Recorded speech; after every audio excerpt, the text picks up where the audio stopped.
tinitingnan nyo kasi yung mga ekspresyon ni Tito Mars. Kung anong mangyari sa mukha niya, ganun yung...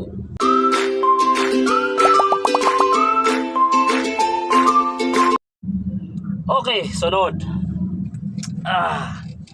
Once again, good morning mga kapalits.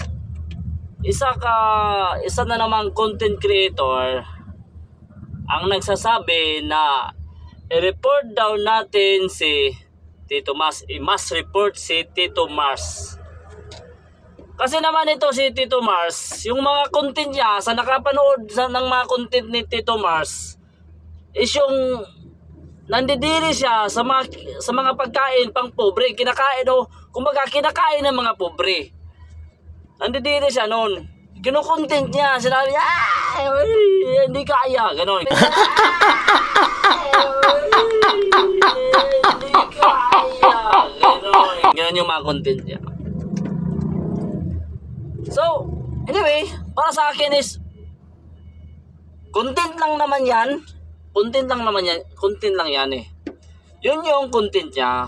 So, kasi mayroon naman talagang nagsasabi, Tito Mars! So, ano naman, pa-shout out.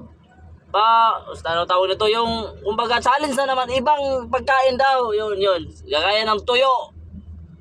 Tsaka yung mangga na may alamang sa taas, sa ibabaw, yun. Mga content na mga kinakain pang pobre. Tsaka, ang nakakainis lang kasi naman doon, ito yun, kasi nandidiri siya.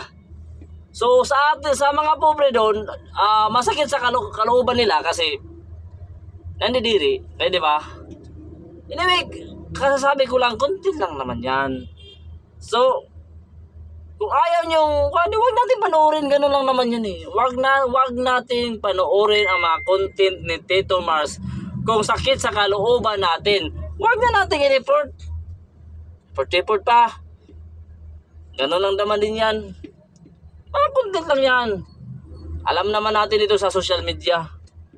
Walang katotohanan dito sa social media. Puro content na lang. Sa totoo lang. Puro content na lang.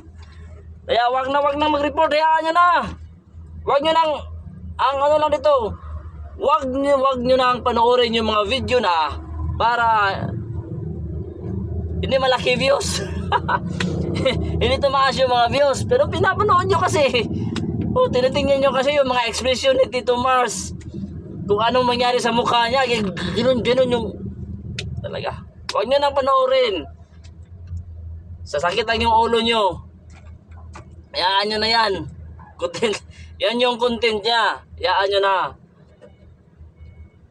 Doon sa mga pobre na kagaya ko, na kumakain ng tuyo, kumakain ng pagkain ng pobre, hayaan na natin. Content lang naman yan.